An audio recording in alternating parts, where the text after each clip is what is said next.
ગારિયાધાર તાલુકાના ખોડવદરી ગામે તારીખ 13/4/2024ના રોજ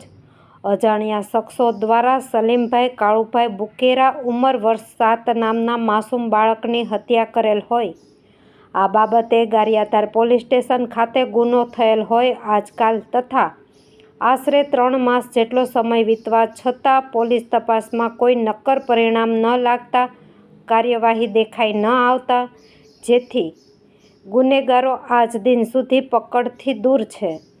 ગારિયાધાર તાલુકા જેવા શાંતિપ્રિય વિસ્તારમાં બનેલ ચકચાર બનાવથી ગંભીરતાને ધ્યાને લઈ સમગ્ર મામલો ઉચ્ચ ક્ષત્રિય તપાસ આદેશ કરવામાં આવે તેવા જરૂર જણાય છે અને અન્ય એજન્સીને આ કેસની તપાસ સોંપવામાં આવે। આરોપીને તુરંત અસરથી ધરપકડ થાય તેવી કાર્યવાહી કરવામાં આવે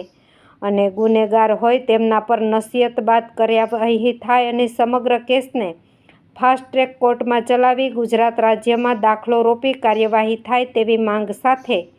ગુજરાત મુસ્લિમ એકતા મંચ અધ્યક્ષ ઇમ્તિયાઝભાઈ પઠાણ, અલારકભાઈ બુખારી,